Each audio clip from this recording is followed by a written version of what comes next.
আজ মঙ্গলবার ডিসেম্বর ৩ দৈনিক যুগান্তর। হিন্দু সংঘর্ষ সমিতির ব্যানারে তাণ্ডব ভাঙচুর, পতাকা অবমাননা, আগরতলায় দূতাবাসে হামলা। বাংলাদেশ ক্ষুব্ধ, তদন্ত দাবি, ভারতের দুঃখ প্রকাশ, ব্যবস্থা নেয়ার আশ্বাস।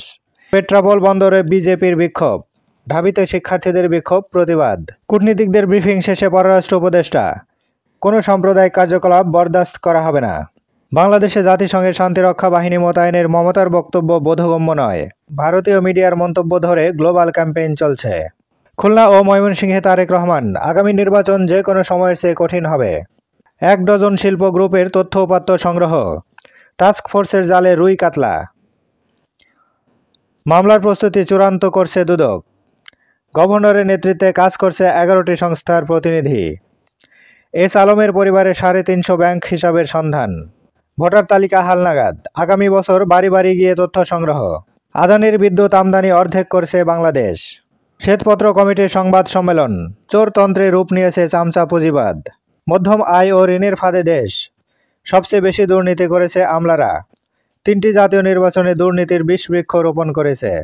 বিএনপির অঙ্গ সংগঠন সাংগঠনিক সফর শেষ, গণমুখী রাজনীতি ও শৃঙ্খলা রক্ষার বার্তা। বেনামে শেয়ার কিনে ব্যাংক দখল ঠেকানো, শেয়ারের প্রকৃত মালিকের তথ্য দিতে হবে। ভুল তথ্য দিলে ব্যাংকের এমডি কোম্পানি সচিব দায়ী। নিউ ইয়র্ক টাইমসের প্রতিবেদন, বাংলাদেশ ভারতের এক সময়ের বন্ধুত্বপূর্ণ সম্পর্ক এখন তিক্ত। শুরুতে দায়িত্বহীনতার মাঝপথে নকশা বদল। ২ বছরের প্রকল্প যাচ্ছে ৬ বছরে। ডেঙ্গুতে মৃত্যু ৫০০ ছুঁই। ঢাকায় কর্মক্ষমদের মৃত্যু বেশি।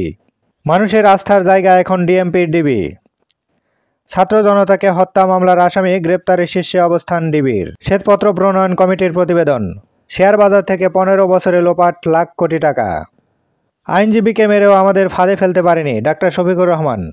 ১৬ ঘন্টা অবস্থানের পর নারীর মামলা নিল পুলিশ, ভিডিও ভাইরাল।